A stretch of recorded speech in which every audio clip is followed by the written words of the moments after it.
Kabanata 801, sa ika-800 na kabanata, muli niyang lalabanan ang maliit na itim. Ang ekspresyon ni Luo Jingyo ay lubhang nagbago. Hindi niya namamalayan na umatras ng 2 hakbang at sumigaw, sabay-sabay nating salakayin at patayin siya. Ilang mga Marquis ang agad na nag-activate ng kanilang mga magic weapons at sinugod si Qingyu. Ang ekspresyon ni Qingyu ay malamig at puno ng layuning pumatay. Kinuyam niya ang kanyang gininto ang ilaw at biglang sumuntok. Boom! Sa pamamagitan lamang ng suntok na ito, lumipad na ang nag-charge na si Marquis. Ang mga espiritual na artifact sa kanilang mga kamay ay direktang nabasag.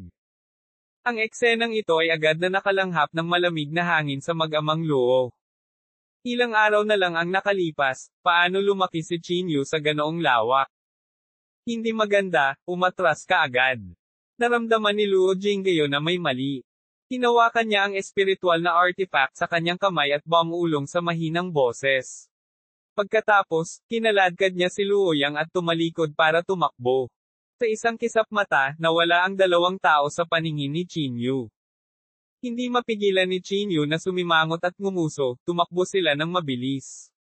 Tumakas sila, ngunit ang mga martial marquises na ito ng pavilion ng mga makalangit na lihim ay hindi makatakas. Si Qingyu ay hindi nagpakita ng anumang awa. Kaagad siyang nagpakamatay, sunod-sunod na suntok. Sa isang kisap mata, ilang martial marquises ang nahulog sa lupa. Hinukay ni Qingyu ang kanilang mga gininto angkor at inalis ang kanilang mga magic weapon. Bukod doon, tumalikod si Qingyu at bumalik sa bulwagan. Ninakawan niya ang lahat ng magic weapons na nakalagay sa hall ng bilya, walang naiwan. Matapos gawin ang lahat ng ito, umalis si Qingyu sa pavilion ng mga makalangit na lihim. Ang lahat ng mahiwagang sandata ng pavilion ng mga makalangit na lihim ay ninakawan. Kung kakalat ang balitang ito, siguradong magugulat ito sa buong mundo. Sa hapon, dinala ni Luo Jingyo si Luoyang pabalik sa pavilion ng Heavenly Secrets. Sa pagtingin sa mga walang laman na kabinet sa bulwagan, ang puso ni Luo Jingyo ay parang tinaga ng kutsilyo. Qingyu. Itong Qingyu. Paf! Sa kanyang galit, iniluan ni Luo Jingyo ang isang subo ng dugo, at ang kanyang mukha ay namutla ng ilang beses. Dad! Mabilis na hinawakan ni Luoyang si Luo Jingyo. Pinandilatan ni Luo Jingyo si Luoyang at nagngangalit na sinabi, kasalanan mo ang lahat, kasalanan mo ang lahat, kasalanan mo ang lahat. Ibinuko ni Luoyang ang kanyang bibig ngunit hindi nang ahas na magsalita ng isa pang salita. Qingyu. Gusto kong mamatay ka, gusto ko talagang mamatay ka. Ang galit na dagindong ni Luo Jingyo ay umalangaw-ngaw sa bulwagan ng mahabang panahon. Tuldok tuldok tuldok. Sa sandaling ito, nakaupo si Qingyu sa mansyon, hinahangaan ang mga top-tier na espiritual na artifact gamit ang kanyang bigot sa manibela. TSK Sok? Mayaman ako, mayaman ako. Tinilaan ng bigot sa manibela ang kanyang mga labi at sinabing. Bahagyang ngumiti si Qingyu at sinabing, hindi masama, hindi sayang ang paglalakbay na ito. Ang mga magic artifact na ito ay lahat ng nangungunang mga item. Pinalak ni Qingyu na ipamahagi ang mga ito sa mga disipulo ng Gate ng Langit o mga disipulo ng Green Moon Villa. Kapag inatake nila ang Jingdo Martial Arts Association, tiyak na malaki ang silbi nila. Sa sandaling ito, may biglang pumasok mula sa labas. Sa isang sulyap, si Lola Qin iyon, at sa tabi niya ay si Blackie. Sa sandaling ito, bumalik na si Little Black sa kanyang anyo bilang tao. Hindi man lang naitago ang lamig sa mukha niya. Dahan-dahang tumayo si Qingyu at Ninishan, napakabilis mong bumalik sa iyong anyo bilang tao. Ang iyong kahusayan ay medyo mataas. Malamig na sinabi ni Little Black, Qingyu, I'll see you bukas sa Green Hill Mountain. Oo naman. Paulit-ulit ng Ninishan ni Qingyu. Sa sandaling ito, mas nababalisa si Qingyu kaysa maliit na itim. Sinasamantala ang katotohanang nandoon pa rin ang kapangyarihan ng Martial Saint, kinailangan ni Qingyu na pumasok sa pangalawang secret realm sa lalong madaling panahon at ilayo si Yan Rozo. Qingyu? Sana tuparin mo ang iyong salita. Malamig na sabi ni Lola Qin habang nasa likod niya ang mga kamay. Malamig na tumawa si Qingyu at sinabing, huwag kang mag-alala, old bastard. Bahagyang bumantong hininga si Lola Chin. Hindi siya umimik at tumalikod na para umalis na may dalang itim. Nandoon pa rin ang kapangyarihan ng martial saint sa katawan ni Little Black. Nakakunot ang noo ng taong bigot. Normal lang yan. Pagkatapos ng lahat, ito ay pamamaraan ng Jingdo Martial Arts Association. Natatakot ako na ito ay mas advanced kaysa sa pamilya Zhou. Sabi ni Qin Yu. Tumawa ang may bigot, kung gayon, matatalo mo ba siya? Sa pagtataas ng kamay ko, mahinang sabi ni Qin Yu. Ito ang malakas na pagtitiwala na dulot ng kapangyarihan ng martial saint. Sa gabi, biglang lumutang ang mga snowflake sa kalangitan. Nakatayo si Qin Yu sa looban ng mansyon na ito, pinahintulutan ang mabigat na snow na bumagsak sa kanyang katawan. Sinabi ng matandang misterya na noong araw na ipinanganak si Yan Rozo, bumagsak ang makapal na nyebe mula sa langit, kaya tinawag ang pangalan. Inaasahan din ni Qin Yu ang paglalakad sa snow kasama si Yan Rozo. Ang lahat ng ito ay tila abot kamay. Rozo, hintayin mo ako. Bukas dadalhin na kita. Ikinuyom ni Qin Yu ang kanyang mga kamao. Lumipas ang oras. Kinaumagahan, maagang dumating ang maliit na itim sa Qinggang Mountain. Ads by Pop Future. Ang Qinggang Mountain ay naging mga guho, at mukhang ito ay bumababa. Dumating na rin ang mga young masters ng iba't ibang malalaking mundo sa Jingdo. TSK. Hindi maiiwasan ang labanang ito, buntong hininga ni Zhuang Teng. Ang Little Black ay may kapangyarihan ng isang martial saint. Napakahirap para kay Qin Yu na manalo maliban kung ipatawag niya ang dalawang halimaw mula sa huling pagkakataon, sabi ni Chu Heng. Hindi maiwasan ang lahat na kiligin sa pagbanggit ng dalawang tagapag-alaga sa huling pagkakataon. Sok. Natatakot ako na hindi ganoon kadali.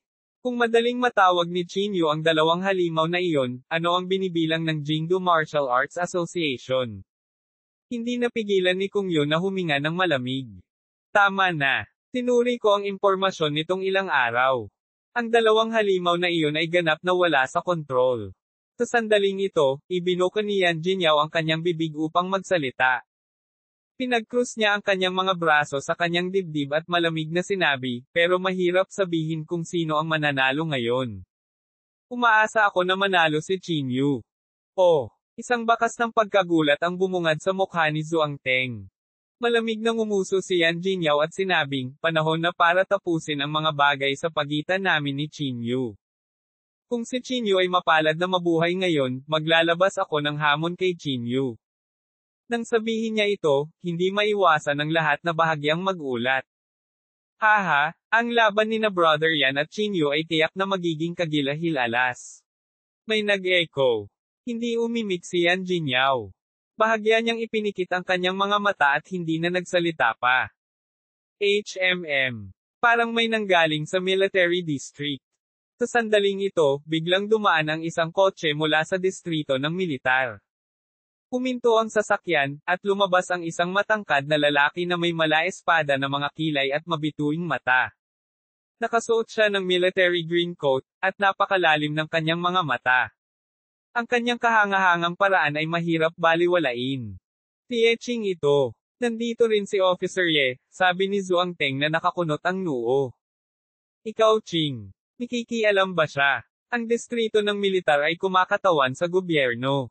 Kahit ang Jingdo Martial Arts Association ay hindi nang ahas na kumilos ng rashly.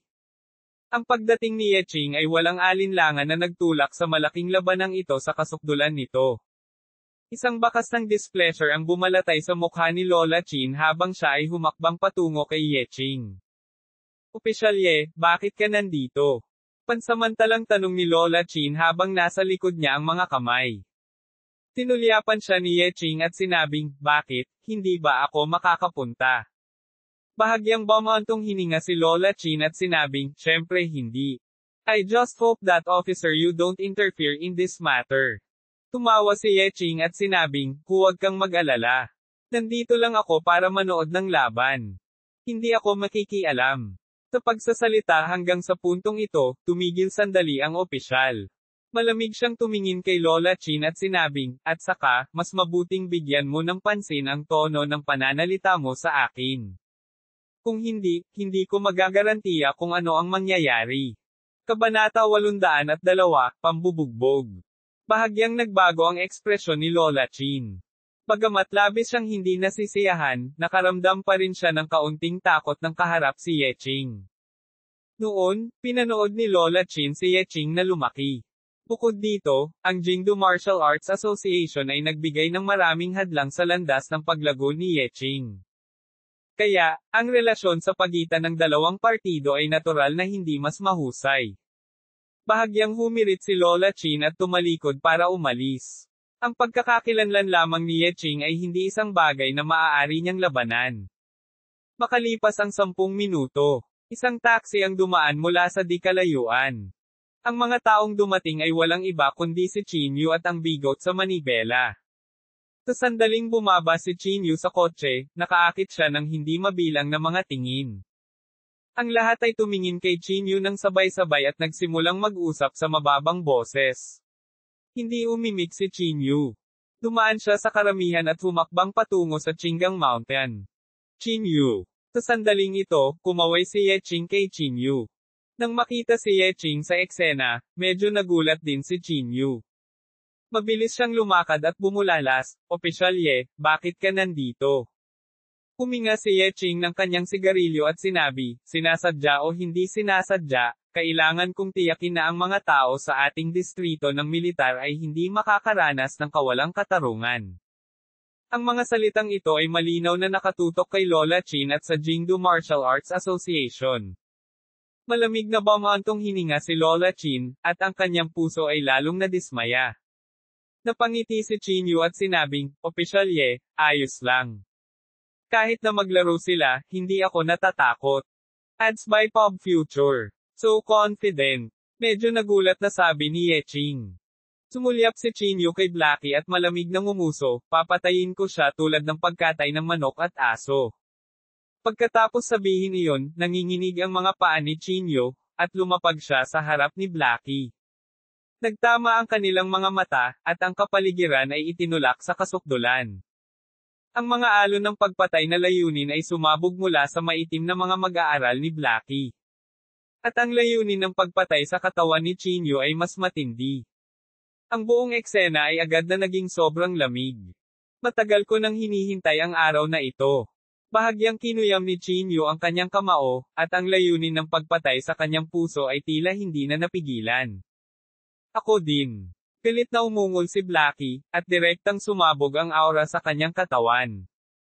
Sa pagkakataong ito, ang magkabilang panig ay walang masyadong sinabing kalokohan. Ang kanilang galit sa isa't isa ay tila matagal ng tiniis, at hindi na nila ito kayang pigilan ngayon. Ang banggaan ng magkabilang panig ng panloob na chi ay agad na nagdulot ng mga pagsabog. At ang presyon sa magkabilang panig ay nagpahirap sa paghinga. "Chinyu? Moldite ka." Kasabay ng galit na dagindong ni Little Black, nagkusa siyang umatake. Umaasa sa kapangyarihan ng isang martial saint, binato ni Little Black si Chinyu ng suntok. Ang lakas ng suntok na ito ay sobrang nakakatakot. Ang hangin lang mula sa suntok ay sapat na para mag-buzz ang nakapalibot na graba. Sa pagkakataong ito, nakatayo doon si Chinyu nang hindi gumagalaw kahit isang pulgada. Isang pares ng malamig na mata lamang ang malamig na nakatitig sa maliit na itim. Boom! Ang suntok na ito ay dumapo sa katawan ni Chinyu. Isang malaking pagsabog ang sumabog sa katawan ni Chinyu. Ang mga durog na bato ay agad na naging alabok, at ang alikabok ay natakpan pa ang kalangitan. Ang mga alon ng nakakatakot na bagyo ay dumaan sa buong eksena, ngunit si Chinyu, na nasa gitna ng bagyo, ay hindi gumalaw kahit isang pulgada. Dumapo ang kamao ni Little Black sa dibdib ni Chinyu. Ang mga mata ni Chinyu ay nakatingin sa maliit na itim mula sa itaas, malamig na nakatingin sa kanya. Ads by Pop Future. Paano ito posible? Malaking pagbabago ang ekspresyon ni Little Black. Ang suntok na ito ay hindi man lang makagalaw kay Chinyu. Sa bagay, ang suntok niya ay naglalaman ng kapangyarihan ng isang martial saint. Kung ano ang mayroon ka, mayroon ako. Ang boses ni Chinyu ay tumunog sa tainga ni Little Black. Bago pa makapag-react si Little Black, inabot na ni Chinyu at hinawakan ang wrist ng Little Black. Isang malaking puwersa ang nagpaikot sa palso ni Blackie sa isang kakaibang arko. Buong lakas na nagpumiglas si Blackie, ngunit nalaman niyang hindi siya makakalaya. Ang lakas ng Marshall Saint, ha? Meron din ako. Nang bumagsak ang kanyang boses, isang gintong palad ang tumama ng mabangis. Isang malinaw na tunog, kasama ang tunog ng mga buto, na pumasok sa tenga ng lahat. Ang katawan ni Blackie ay pinalipad ng ilang daang metro. Ang kanyang ulo ay direktang nakabaon sa lupa. Natahimik ang eksena. Walang nang ahas na maniwala sa eksenang ito. Blackie. Tilat ang mga mata ni Lola Chin habang buong lakas siyang sumigaw. Gusto niyang sumugod, ngunit hinarang siya ni Yeching. Ano, gusto mo bang labagin ang mga patakaran? Malamig na sabi ni Yeching. Nagdikit ang ngipin ni Lola Chin. Malapit nang tumulo ang mga luha sa mapuputik niyang mga mata. Lalong nabigla ang mga tao sa paligid niya. Kailan naging napakalakas ni Chin Yu. Nadurodge na niya ng tuluyan si Blackie na nagtataglay ng kapangyarihan ng isang Marshall Saint. Nanlaki ang mga mata ni Yan Jinyao. Ang kanyang mga mag-aaral ay tila na puno ng galit. Sa sandaling ito, tumakbo palabas si Blackie mula sa lupa. Ang kalahati ng kanyang mukha ay nabasag, at ito ay isang nakakatakot na tanawin. Ads by Pop Future. Chin Yu? Papatayin kita. Itinaas ni Blackie ang kanyang ulo at umungol, at lumabas ang mga sinag ng liwanag mula sa kanyang bibig. Ang liwanag na ito ay natipon sa kanyang bibig, at sa sumunod na segundo, ang sinag ng liwanag na iyon ay bumaril patungo kay Chin Yu. Gumisi si Chin Yu, walang silbi, siguradong matatalo ka ngayon. Sa pagharap sa makapangyarihang spell na ito, bahagyang kinuyam ni Chin Yu ang kanyang kamao, at nagsimulang magtipon ng golden light sa kanyang kamao. Ang isang suntok ay maaaring masira ang lahat ng mga spell. Si Chin Yu ay umungal ng paulit-ulit, at ang kanyang simple at walang palamuti na kamao ay agad na sinalubong ito ng isang mabangis na puwersa. Boom! Isang malakas na tunog ang kumalat. Ang ginintoang liwanag na iyon ay naantala lamang ng kalahating segundo, at pagkatapos, sa isang nakadurog na paraan, bumuhos ito patungo kay Blackie. Boom! Saktong dama po ang gintong liwanag sa katawan ni Blackie. Nagluwa siya ng isang subo ng dugo, at napilitan siyang umatras ng ilang metro bago siya tuluyang bumagsak sa lupa. Halos madurog na ang katawan ni Blackie. Ang kanyang inaakalang hindi masisira na balat ay basang-basa na sa dugo, at ito ay isang kakilakilabot na tanawin. Blackie. Agad na lumuha ang mga mata ni Lola Chin. Si Chin Yu ay hindi isang taong malambot ang puso. Umakbang siya at sinuntok muli ang katawan ni Blackie. Sa suntok na ito, hindi na makatayo si Blackie. Ang kanyang panloob na chi ay mabilis na humihina, at ang kanyang buong katawan ay nasa bingit ng pagkawasak. Natalo ka, malamig na sabi ni Chin Yu habang nakatingin kay Blackie, na nawalan na ng malay. Galit na sumigaw si Lola Chin, na nasa hindi kalayuan, natalo na siya. Hayaan mo siya. Sumulyap si Chin Yu kay Lola Chin, na nasa hindi kalayuan, at nakangiting sinabi, talagang natalo siya, ngunit sa tingin mo ba posible na palayain ko siya?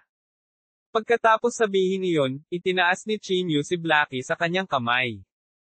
Galit na sinabi ni Lola Chin, ano ang gusto mong gawin? Nawala na siya. Gusto mo ba siyang lipulin?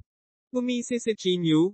Hindi ko alam kung paano ka na-brainwash ng Jingdu Martial Arts Association, pero sa palagay ko kahit manalo ako, hindi mo ako dadalhin sa Secret Realm, di ba? Agad na natigilan si Lola Chin.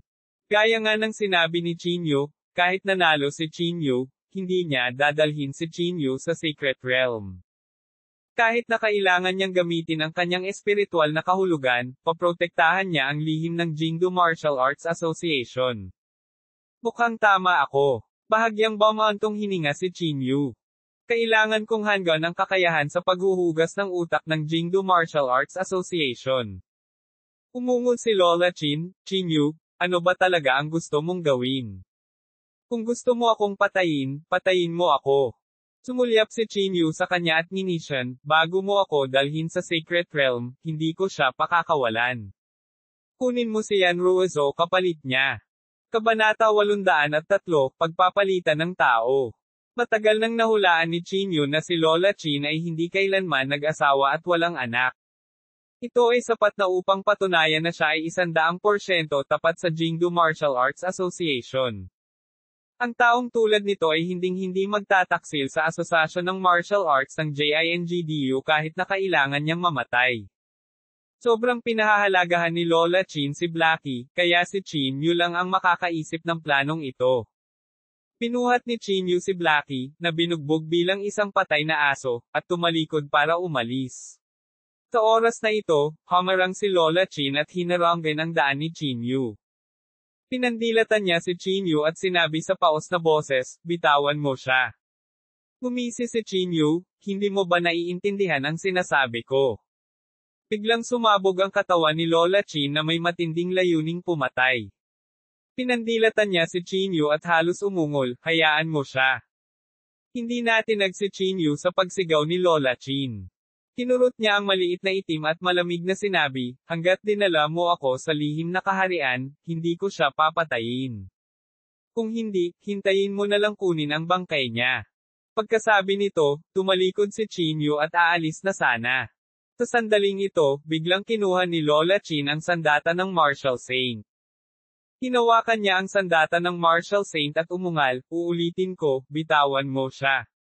Sa sandaling inilabas ang sandata ng Martial Saint, ang ekspresyon ng lahat ay nagbago ng husto at sila ay napaatras ng hindi namamalayan. Maging ang mukha ni Yeching ay medyo hindi natural. Ads by Pop Future. Alam na alam niya kung gaano kalakas ang kapangyarihan ng Martial Saint na sandata na ito. Si Chinyu lang ang hindi natinag. Malamig niyang tiningnan si Lola Chin at sinabing naningkit ang mga mata, tinatakot mo ba ako? Paano makikinig si Lola Chin sa mga salitang ito? Kinagat niya ang kanyang mga ngipin at sinabing, sa huling pagkakataon, sasabihin ko, bitawan mo siya. Imposible. Malamig na sabi ni Chinyu. Kung gayon maaari kang pumunta sa impyerno.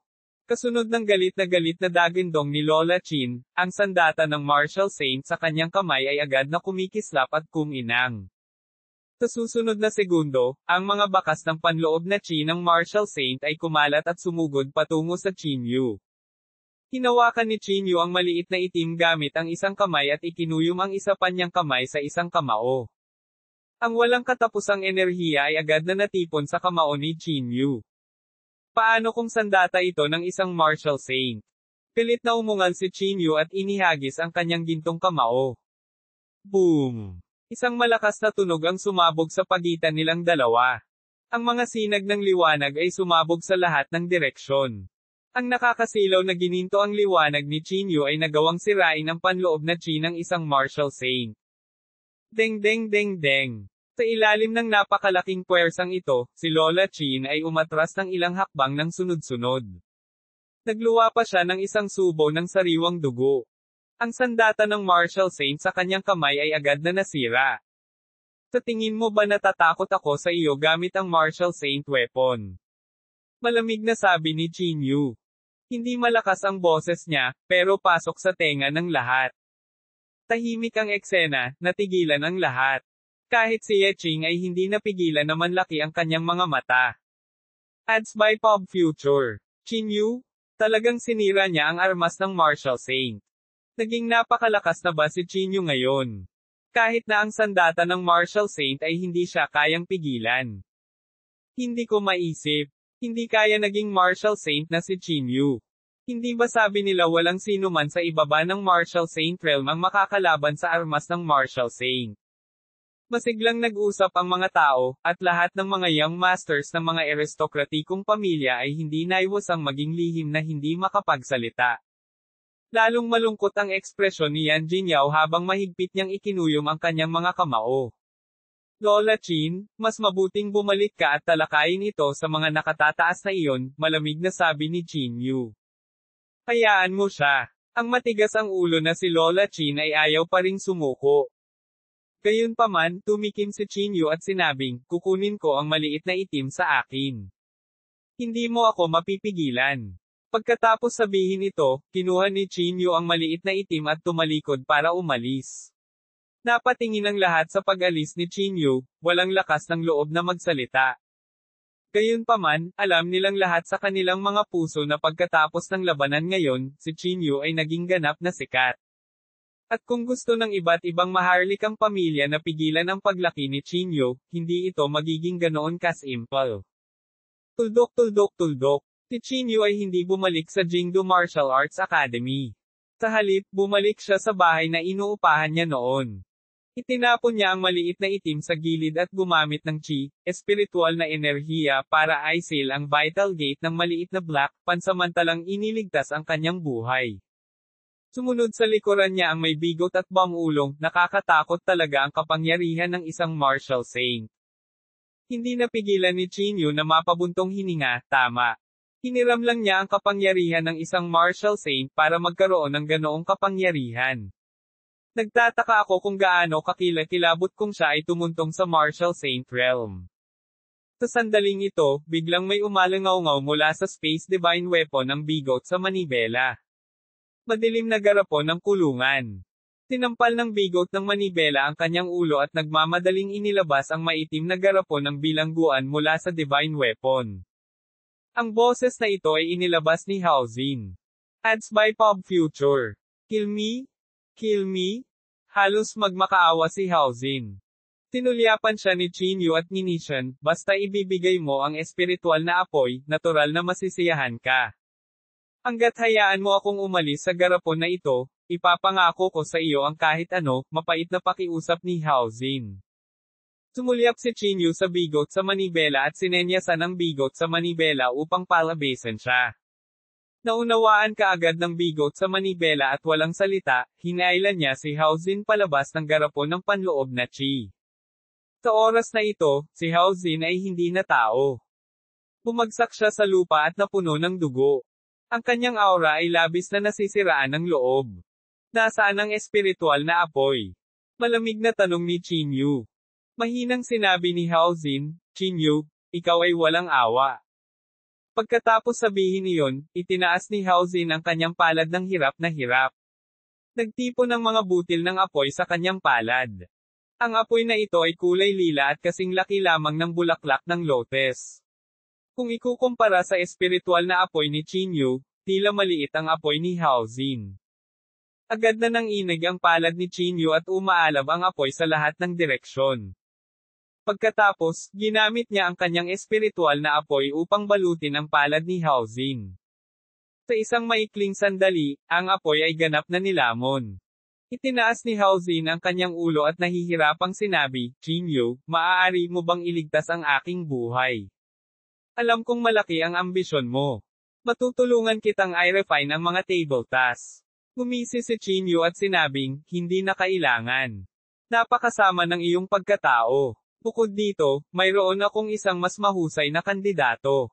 Pagkatapos sabihin iyon, direktang dinurog ni Chinyu ang katawan ni Haozin.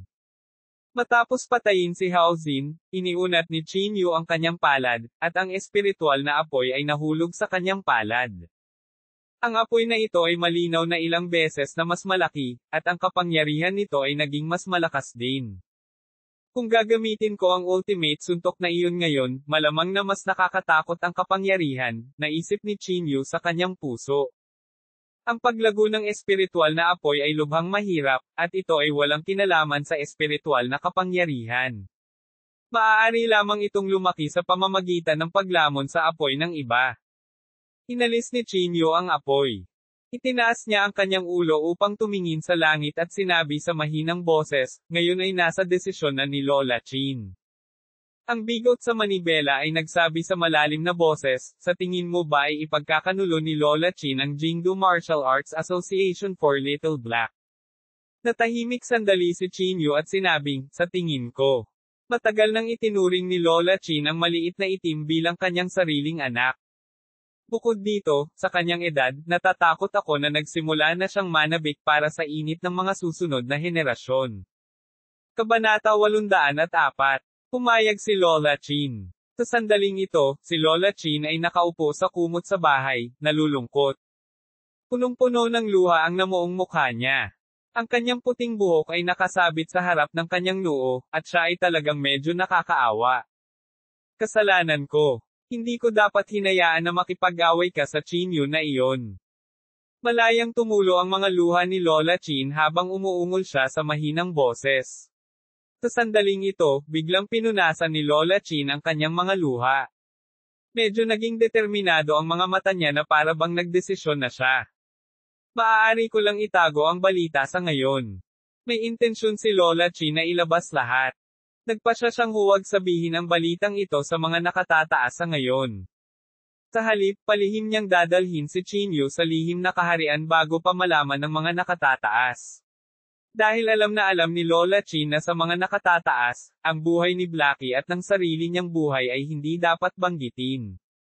Tiyak na hindi nila ilantad ang sikreto ng Jingdo Martial Arts Association for Blackie's sake.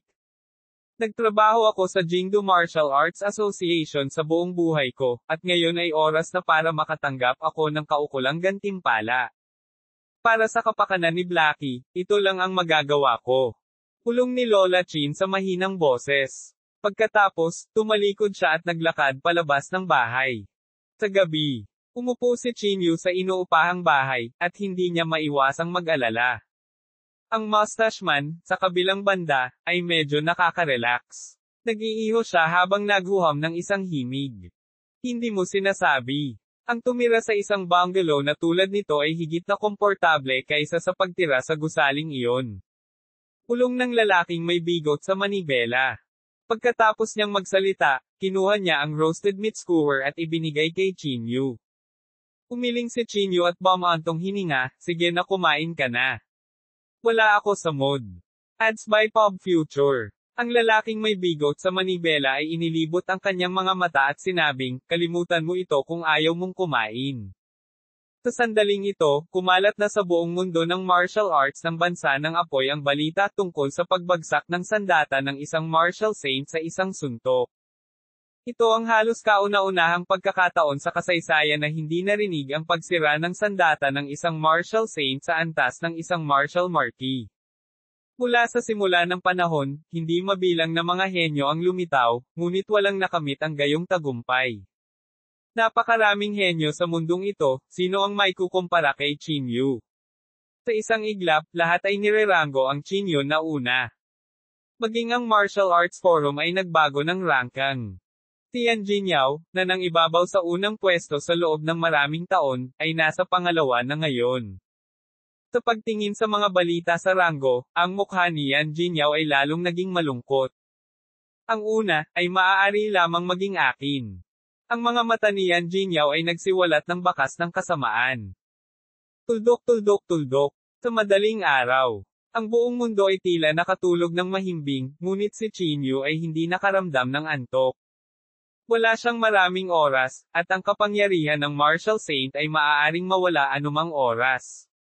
Imposibleng sabihin na hindi siya nagmamadali. Maaaring gusto na niya talagang sumuko kay Blackie. Hindi mapigilan ni Chinyu na sumimangot. Sa sandaling ito, nagring ang telepono ni Chinyu. Kinuha niya ang telepono at nakita niyang hindi pamilyar na numero ang tumatawag. Mabilis na kinuha ni Chinyu ang telepono. Sa sandaling konektado ang tawag, narinig niya ang boses ni Lola Chin sa kabilang dulo. Chinyu, sabihin ang iyong mga kondisyon. Ano ang kailangan para mapalaya si Blackie? Malamig na sabi ni Lola Chin. Ngumisi si Chinyu. Lola Chin, sa palagay ko nalinawan ko na ang sarili ko, tama ba? Natahimik sandali si Lola Chin, pagkatapos ay malamig na sinabi, magkita-kita tayo sa Qinggang Mountain sa alas 8 ng umaga. Ads by Pop Future. Pagkasabi nito, direktang ibinaba ni Lola Chin ang telepono. Hindi napigilan ni Chinyu na makahinga ng maluwag, at bakas ng ngiti ang lumitaw sa kanyang mukha. Sa wakas, ito ay isang tagumpay, bulong ni Chinyu sa mahinang boses. Sa wakas ay naiangat na ang malaking batong nakasabit sa kanyang puso. Hindi nakatulog si Chinyu buong gabi. Kinaumagahan, ibinigay ni Chinyu si Blackie sa bigot ng manibela. Bago ako bumalik, dapat mong bantayan siya, babala ni Chinyu. Ang bigot sa manibela ay tumango at sinabing, huwag kang mag-alala. Hindi na nagsalita pa si Chinyu. Agad siyang sumugod sa Qinggang Mountain. Alas 8 ng umaga. Dumating si Lola Chin sa oras sa Qinggang Mountain. Sa isang maikling araw lang, si Lola Chin ay mukhang may edad na siya ng 12-dosenang taon. Siya ay sobrang haggard. Sa wakas nandito ka na, walang pakialam na sabi ni Chinyu. Malamig na tiningnan ni Lola Chin si Chinyu at sinabing, Chinyu, walang awa ka. Hindi mo ako hiniling na pumunta dito para magsalita ng walang kaparerekon, tama? Malamig na sabi ni Chinyu. Malamig na bumantong hininga si Lola Chin at sinabing, nasaan ang maliit na itim? Hayaan mo akong makita siya. Hindi. Tinanggihan ni Chinyu ang kahilingan ni Lola Chin nang hindi man lang nag-iisip. Kumunot ang noo ni Lola Chin at sinabing, ano? Minsan hindi ko siya makita. Kung gayon bakit ako maniniwala na ligtas pa rin siya? Gumisi si Chinyu at sinabing, pinapayagan mo ba akong makita si Anrozo noon? Natigilan si Lola Chin at biglang walang masabi. Huwag kang mag-alala. Walang may dudulot sa akin ang pagpatay sa kanya. Mas alam mo kaysa sa akin kung ano ang layunin ko, malamig na sabi ni Chinyu. Hindi na nagsalita pa si Lola Chin. Pinato niya ng sombrero si Chinyu at sinabing, isuot mo ito. Ads by Pop Future. Si Chinyu ay napakapamilyar sa taong ito, at ginamit ito upang takpan ang kanyang mukha. Si Chinyu ay hindi tumayo sa seremonya at agad na isinuot ang sombrero sa kanyang ulo. Pagdating natin sa Martial Arts Association, mas maganda kung wala kang sasabihin, malamig na sabi ni Lola Chin. Huwag kang mag-alala, sabi ni Chinyu, pinipigilan ang pananibik sa kanyang puso. Kaya naman, agad na sumugod ang dalawa sa Martial Arts Association sa Jingdo. Sa kanilang pag-usad, sa wakas ay nakarating na silang dalawa sa pasukan ng Martial Arts Association. Ang pasukan ay binabantayan pa rin ng husto, at ang kapaligiran ay solemna at solemna. Matapos lumitaw si Lola Chin, ang dalawang gwardya sa pasukan ay agad na yumuko at nagsabi, pagbati, Lola Chin. Hindi kumibo si Lola Chin at pumasok. Mahigpit na sumunod si Chinyu sa likuran. Ang kanyang mga mata ay tumingin sa paligid, maingat na pinagmamasdan ang lahat sa kanyang paligid. Matapos dumaan sa bulwagan ng Jingdo Martial Arts Association, dumating sila sa likod na bulwagan. Sa likod ng bulwagan sa likod, may mga bahay-bahay. Ito ang tunay na Jingdo Martial Arts Association. Sa sandaling pumasok siya dito, naramdaman ni Chinyu ang isang misteryosong panloob na chi na tumatago sa buong espasyo. Ito ang unang pagkakataon ni Chinyu dito. Pinagmasdan niyang mabuti ang lahat ng nasa paligid niya. Kasama dito ang mga gusali at ang daloy ng mga taong dumarating at umaalis. Dahil kung gusto niyang salakayin ang Jingdo Martial Arts Association, kailangan niyang maunawaan ang istruktura ng Jingdo Martial Arts Association at ang kapangyarihang taglay nito. Sa daan, natuklasan ni Chinyu na mayroon pa ring ilang misteryosong kapangyarihan na nakatago sa dilim ng Jingdo Martial Arts Association. Ang mga nakapalibot na gusali ay parang mga lihim na silid. Ang bawat bahay ay nagtago ng iba't ibang sikreto. Kahit na ang sikat na scripture depository ay itinayo dito. Lola Chin. Sa sandaling ito, dalawang lalaki ang lumakad pasulong. Pinati sila ng bot-ihing Lola Chin. Hindi umimik si Lola Chin at tumango lang. Nang ay lapit na sana niya si Chinyu, biglang nagtanong ang dalawang lalaki, Lola Chin, sino ang taong ito? Bakit hindi natin siya nakita kanina? Malamig na sagot ni Lola Chin, hindi na kailangang magtanong. Gusto ko siyang dalhin sa higher up. Ito, nagkatinginan silang dalawa at pagkatapos ay sinabing, Lola Chin, alam mo na ito ay isang sikretong lugar. Bawal pumasok ang mga tagalabas. Naging malamig ang ekspresyon ng mukha ni Lola Chin nang sabihin niya na may masamang tono, bakit? Kailangan ko pa bang magsumbong sa iyo? O pinaghihinalaan mo ba ako? Kabanata 805, patungo sa Mystic Realm. Mabilis na yumuko ang dalawa at sinabing, hindi namin sinasadya iyon. Pagkatapos ay mawala ka. Malamig na sabi ni Lola Chin. Pagkatapos sabihin ito, tumalikod si Lola Chin at umalis kasama si Chinyu. Ngunit sa sandaling ito, biglang iniunat ni Chinyu ang kanyang palad at pinaghahampas ang ulo nilang dalawa, diretsyong nabali ang kanilang mga ulo. Agad na nagbago ang ekspresyon ni Lola Chin nang makita niya ito. Galit niyang sinabi, anong ginagawa mo? Sinabi ni Chinyu na may malamig na mukha, kung ikakalat nila ang balita, ang lahat ng kanilang pagsisikap ay magiging walang kabuluhan. Ikaw. Nagngagat ang ngipin ni Lola Chin. Bagamat hindi siya masaya, wala siyang magagawa para kay Blackie. Pagkatapos, ginamit ni Chinyu ang espiritual na apoy upang sunugin ang katawan ng dalawang tao. Sumunod siya sa likod ni Lola Chin at nagpatuloy sa pagsulong. Ang Jingdo Martial Arts Association ay napakalaki. Mayroong hindi bababa sa 12-dosenang mga bahay sa loob. Sa daan, nakilala ni Chinyu ang maraming martial marquises. Sa wakas, makalipas ang mahigit kalahating oras, sa wakas ay tumigil si Lola Chin. Isa itong bakanteng espasyo. Bahagyang ipinikit ni Chinyu ang kanyang mga mata, hinahanap ang koneksyon sa Mystic Realm. Napakabilis, natuklasan ni Chinyu na maraming Mystic Realm sa malapit. Nakarating na ba tayo? Tumingin si Chinyu kay Lola Chin. Ads by Pop Future. Gumuso si Lola Chin, ito ang lugar. Huminga ng malalim si Chinyu at pinigilan ang pananabik sa kanyang puso. Aniya, kung gayon, huwag mag-aksaya ng oras. Bilisan mo. Hindi gaanong nagsalita si Lola Chin. Napapikit siya ng bahagya at may binulong. Ang mga sinag ng liwanag ay nagsimulang lumitaw sa kanyang harapan. Nakatutok ang mga mata ni Chinyu kay Lola Chin, sinusubukang humanap ng paraan para mabuksan ang Mystic Realm na ito. Sa kasamaang palad, ang tunog mula sa kanyang bibig ay napakalambot na kahit si Chinyu ay hindi ito marinig ng malinaw.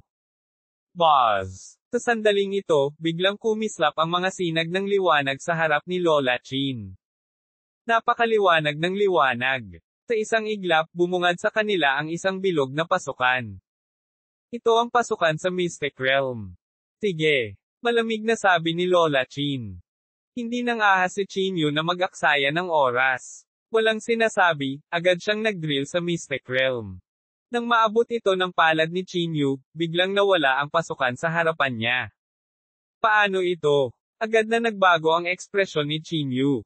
Medyo pangit din ang ekspresyon ni Lola Chin. Tila may napagtanto siya, at agad na lumuhad sa lupa na may kaba. Ilang sandali pa, may lumitaw na figure sa harapan nilang dalawa. Ang taong ito ay mukhang kasing edad ni Lola Chin, at ang mapang-akit na aura sa kanyang katawan ay naging dahilan upang ang mga tao ay hindi maglakas loob na huwag pansinin siya. Lola Chin, paano mo magagawa ang ganoong bagay? Malamig na sabi ng matanda. Medyo masakit na sinabi ni Lola Chin, nasa kamay niya si Blackie, ako. Wala akong paraan. Bahagyang kumunot ang noo ng matanda at malamig na ngumuso. Hindi mo ba alam kung ano ang ibig sabihin ng pangalawang lihim na kaharian na ito sa Jingdo Martial Arts Association? Ads by Pop Future. Medyo masakit na sinabi ni Lola Chin, alam ko, pero ayaw kong sumuko kay Blackie. Malamig ang mukha ng matandang lalaki, at ang kanyang tingin ay nahulog kay Chinyu. Bahagyang nanliit din ang mga mata ni Chinyu. Humisi siya, ikaw ay isang mataas na opisyal ng Jingdo Martial Arts Association. Malamig na sinabi ng matanda, Chinyu, ipinapayo ko sa iyo na huminto ka na. Paano kung hindi? Tumaas ang kilay ni Chinyu at sinabi. Gumisi ang matanda, kung ganoon ay malamang na ikaw ay mamamatay. Hehe. Maraming beses na akong hinabol at pinatay ng iyong asosasyon ng martial arts sa Jingdo, ngunit sa huli, buhay pa ba ako at maayos? Sabi ni Chinyu na may bahagyang panunuya. Pinaikit ng matanda ang kanyang mga mata at sinabing, Chinyu, huwag mong isipin na ang iyong hindi gaanong kabuluhan na mga tagumpay ay maaaring magbanta sa JINGDU Martial Arts Association. Maaari akong pumunta sa iyong ina, hinisyon ni Chinyu. Nanlamig ang mukha ng matanda at sinabing, kilala mo ba kung sino ang kausap mo? Gumisi si Chinyu at sinabing, kung hindi ako nagkakamali, ang iyong lakas ay dapat na napakalakas, na lampas sa imahinasyon. Pero, dapat hindi ka makagalaw, di ba? Anong uri ng kapangyarihan ang pumipigil sa iyo? Nang marinig iyon, lalong nagsalubong ang mga noo ng matanda. Mukhang tama ako. Nang makita ang kanyang ekspresyon, napangisi si Chinyu. Malamig na sinabi ng matanda, kung makagalaw ako, ang pagpatay sa iyo ay parang pagtapak sa isang langgam. Ayokong makinig sa kalokohan mo. Mas mabuting magsisigaw ka ng mabilis. Iniunat ni Chinyu ang kanyang palad at direktang dinurog ang phantom. Si Lola Chin, na nakaluhod sa lupa, ay nagulat. Itinaas niya ang kanyang ulo at pinandilatan si Chinyu, sinabing, kilala mo ba kung sino siya? Ano ang kinalaman nito sa akin kung sino siya? Gumisi si Chinyu. Ads by Pop Future. Kinagat ni Lola Chin ang kanyang mga ngipin at bumangon mula sa lupa. Pagkatapos ay huminga siya ng malalim at sinabing, ibalik mo sa akin ang maliit na itim. Ibalik ito sa iyo. Tumaas ang kilay ni Chinyu. Hindi ako pumasok sa Mystic Realm na ito. Bakit ko siya ibabalik sa iyo? Kinagat ni Lola Chin ang kanyang mga ngipin at sinabing, Chinyu. Ginawa ko na ang best ko. Huwag masyadong lumayo. Kung gayon, dapat kang magpatuloy sa pag-iisip ng mga paraan. Bago ako pumasok sa Mystic Realm na ito, hindi ko ibabalik si Blackie sa iyo, walang pakialam na sabi ni Chinyu. Ikaw. Agad na nagalit si Lola Chin. Sumabog din ang layunin ng pagpatay sa kanyang katawan.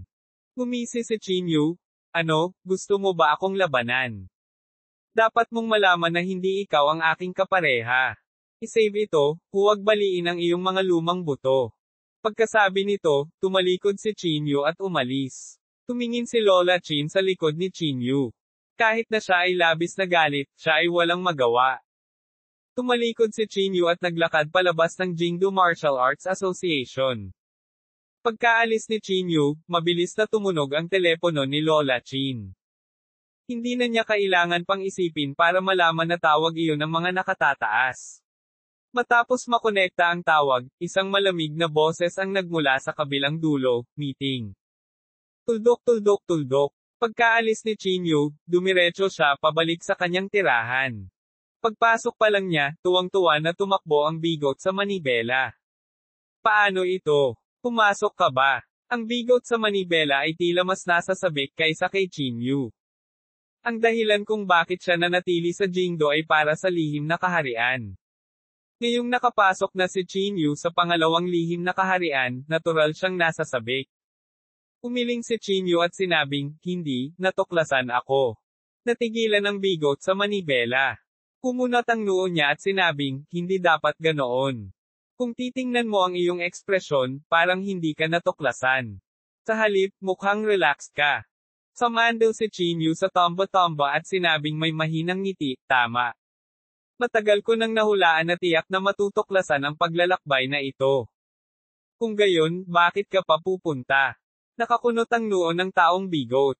Gumisi si Chinyu at sinabing, ang dahilan kung bakit ako pupunta ay para sa tatlong layunin. Una, gusto kong tuklasin ang kapangyarihan ng Jingdo Martial Arts Association. Pangalawa, gusto kong hanapin ang lokasyon ng pangalawang lihim na kaharian. Hanggat nahanap ko ang lokasyon, magkakaroon ako ng paraan upang mailigtas si Rozo. Pangatlo, gusto kong kumpirmahin ang ilan sa aking mga ideya. Kabanata 806, Guro ng Lihim na Kaharian ng Sekta ng Hongyi. Sa pagtingin sa misteryosong ekspresyon ni Chinyu, ang bigot sa manibela ay naging mas mausisa. Ano ang iniisip mo? Naguguluhan na tanong ng bigot sa manibela. Tiningnan ni Chinyu ang bigot sa manibela at sinabing, napakatakot ng Jingdo Martial Arts Association. Mas nakakatakot pa sa inaakala ko. Umikot ang mga mata ng bigot sa manibela at sinabing, ito lang. Kailangan mo pa bang patunayan ito? Umiling si Chinyu at sinabing, bagaman nakakatakot sila, napakaliit ng kapangyarihan na magagamit nila. Bagaman hindi ko alam kung anong uri ng kapangyarihan ang naghihigpit sa kanila, nakakasigurado ako na talagang hindi nila magagamit ang isang martial saint.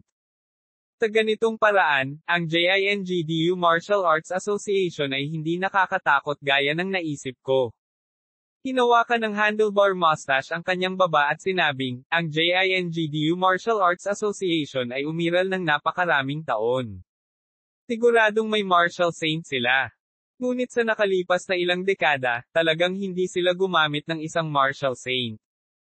Gumisi si Chinyu, tama. Kaya kung sasalakayin ko ang Jingdo Martial Arts Association, hindi na kailangan ng isang martial saint na humawak sa kuta. Atake ang Jingdo Martial Arts Association. Nang marinig ang mga salitang ito, agad na namutla ang bigot sa takot. Hindi niya namamalayan na umatras ng 2 hakbang at bumulong, baliw ka talaga. Kailangan kong layuan ka.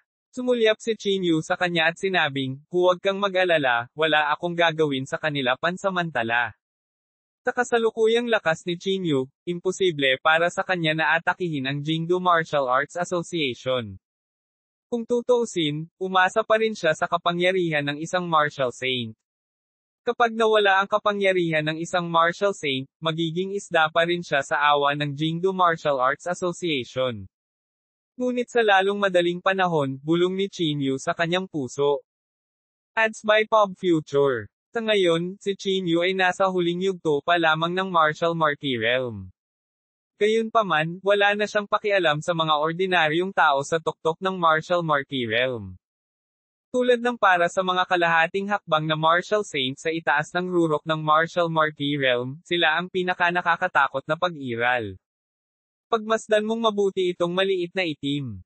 Tatawag ako, sabi ni Chinyu. Tumayo siya at naglakad palabas ng bahay.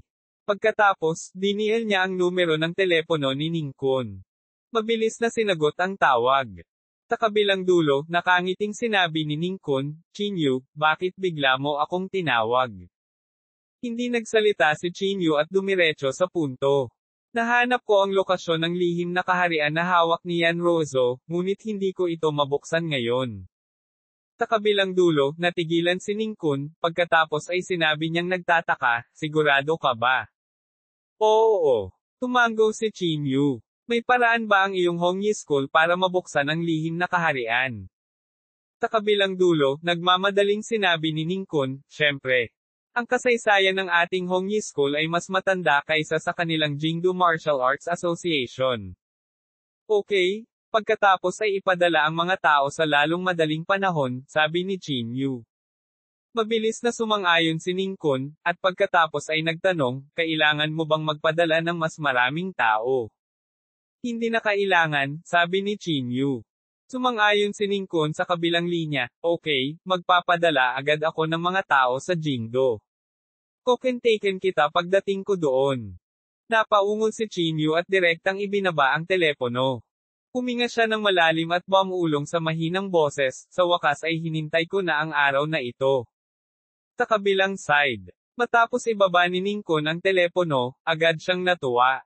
Nagmamadali siyang tumakbo pabalik sa Secret Realm at pumunta hanggang sa isang kwarto. Sa silid, isang lalaking nakasuot ng itim na roba ang nakaupo ng patayo. Ads by Pop Future. Pagkapasok ni Ningkun sa silid, tuwang-tuwa siyang sinabi, Sir, natagpuan ni Chinyu ang lokasyon ng Mystic Realm ni Yanrozo. Itinaas ng lalaking nakasuot ng itim ang kanyang ulo at tumingin kay Ningkun. Bahagyang ipinikit niya ang kanyang mga mata at malamig na sinabi, talaga. Talaga. Tuwang-tuwang sabi ni Ningkun. Nang marinig iyon ng lalaking nakasuot ng itim, dahan-dahan siyang tumayo. Habang nasa likod ang kanyang mga kamay, mahina niyang sinabi, sa wakas ay hinintay na natin ang araw na ito. Hanggat maaari nating makuha ang Yanrozo, ang ating Hong Clan ay muling magiging maluwalhati. Sinabi rin ni Ningkun na may pananabik, ang Hong Clan ay matiyagang naghihintay sa napakaraming taon, at sa wakas ay dumating na rin ito sa araw na ito. Natahimik sandali ang lalaking nakasuot ng itim, bago siya tumingin kay Ningkun at nagsabi, magpapadala ako ng isang tao sa Jingdo para makipag-ugnayan kay Chinyu. Kasabay nito, ay deploy ko ang mga miyembro ng Fire Country para mag-set up ng ambush sa paligid. Sabi ni Pyro. Basta ilalabas natin ang tao, ilalabas nila agad si Yanrozo sa Fire Country. Mabilis na tumango si Ningkun at nagsabi, sige. Tuldok tuldok tuldok tuldok tuldok. Kinabukasan. Umupo si Chinyu sa napakasimple at hindi magandang silid na ito, naghihintay ng balita mula kay Ningkun. Sa sandaling iyon, ang maliit na itim, na nakahiga sa lupa, ay pilit na inimulat ang mga mata. Ang bahagyang tunog na ito ay hindi nakaligtas sa pandinig ni Chinyu. TSK TSK. Tulad ng inaasahan ng isang demonyong hayop sa tuktok ng ranggo ng Earth. Talagang mabilis itong nagising, walang pakialam na sabi ni Chinyu. Si Blackie ay malamig na tumingin kay Chinyu at sinabi sa pamamagitan ng pagngangalit ng mga ngipin, Chinyu, I will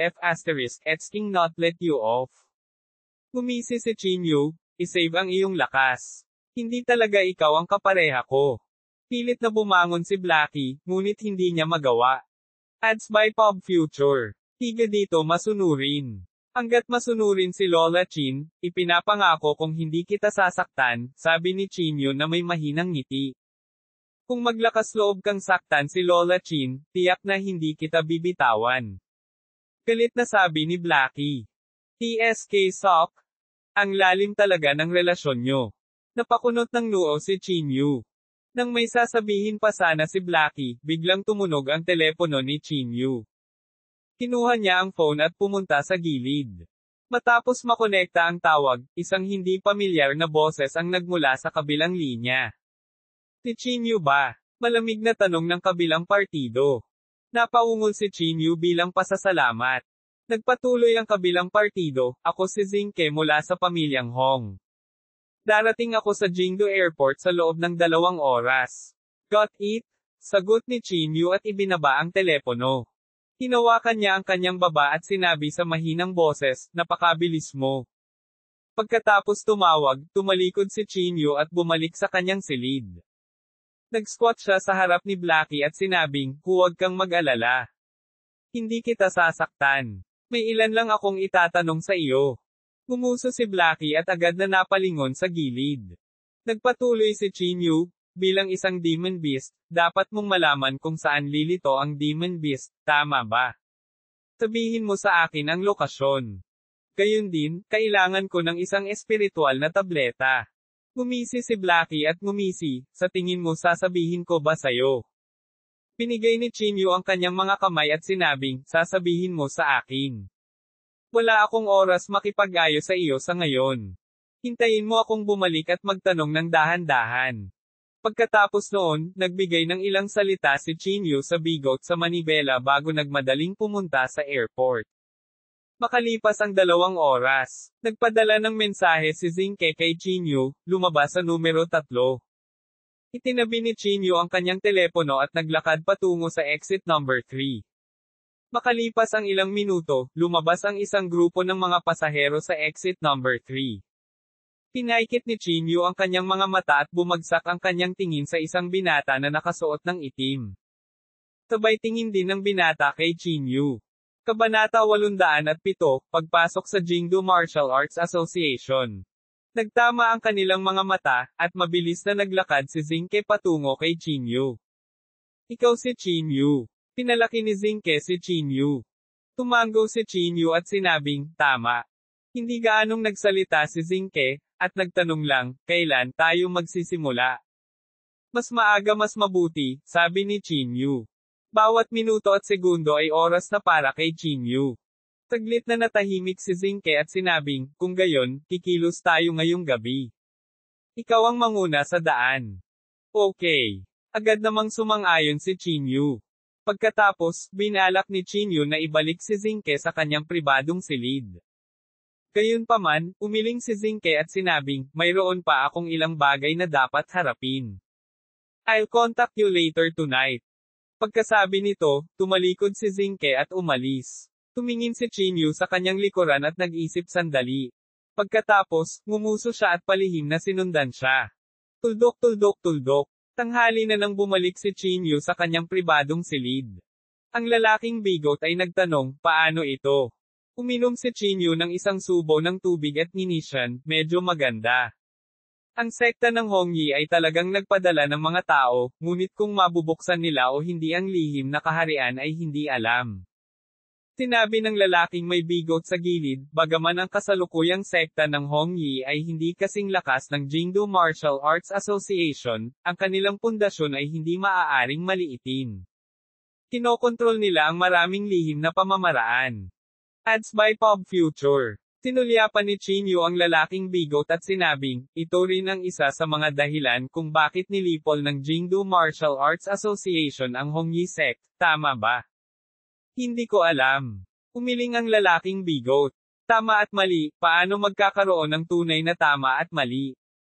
Si Chinyu ay walang sinabi at hindi na nagsalita pa. Sa natitirang oras, nanatili si Chinyu sa pribadong silid, naghihintay sa pagdating ni Zinke. Sa gabi, tinawagan ni Zinke si Chinyu. Sabi niya sa telepono, sa 11 p.m., hihintayin kita sa Jingdo Martial Arts Association.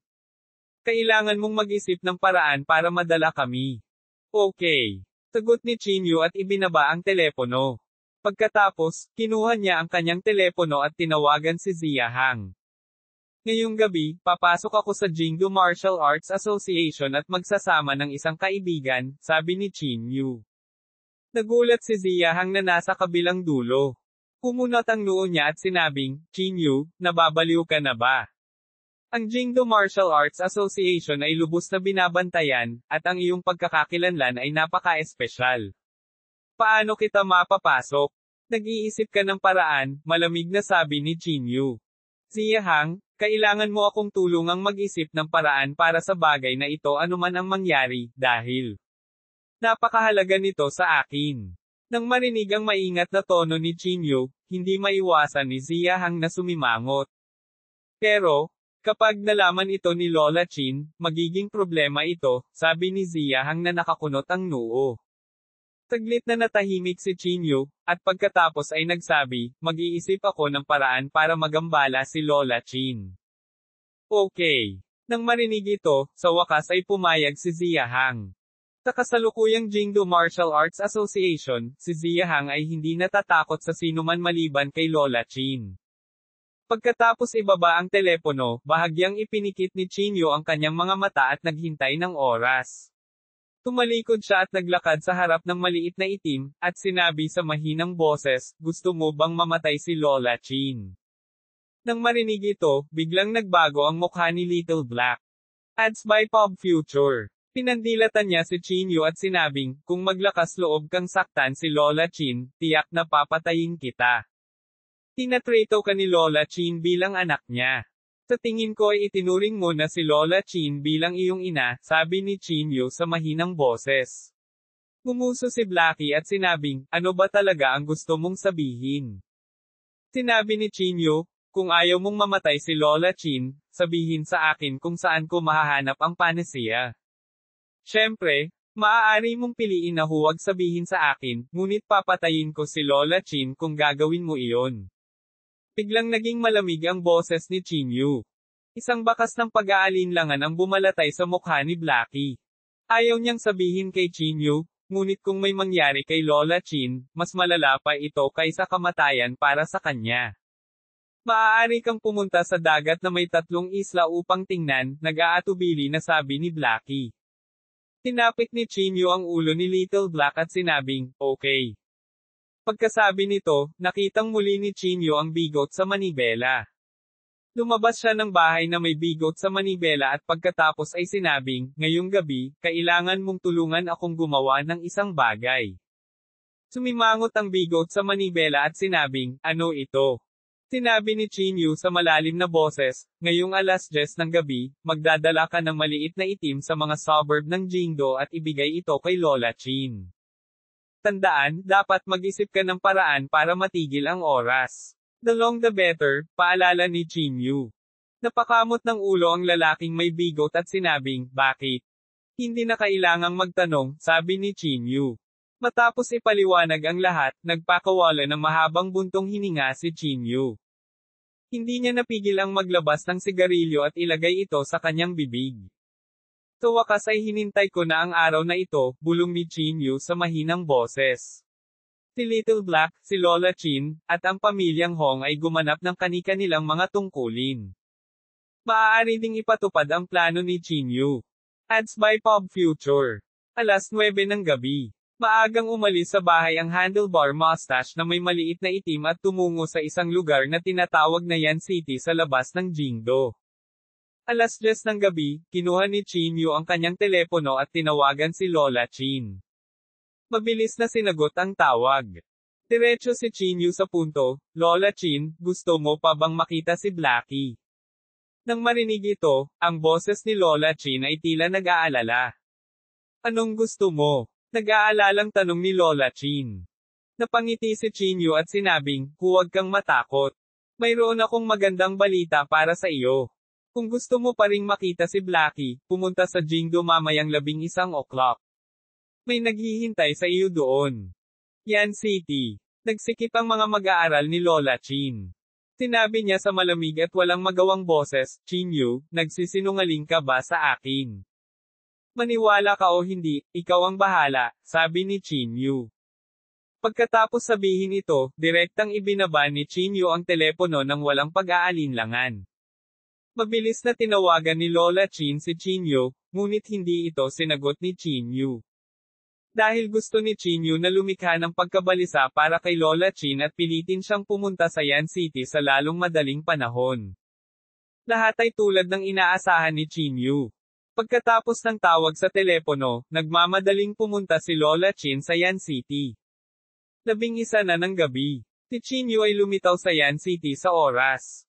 Sa kanyang ulo, suot pa rin niya ang sombrerong ibinigay ni Lola Chin. Si Zinke ay lumitaw din sa paligid ng maaga. Matapos makita si Chinyu, mabilis na naglakad si Zinke. Naayos mo na ba ang lahat? Malamig na tanong ni Zinke. Tumango si Chinyu at sinabing, hanggat walang nangyari sa iyo. Habang nagsasalita siya, tahimik na inilabas ni Chinyu ang kanyang espiritual na pakiramdam at iniskan ang paligid.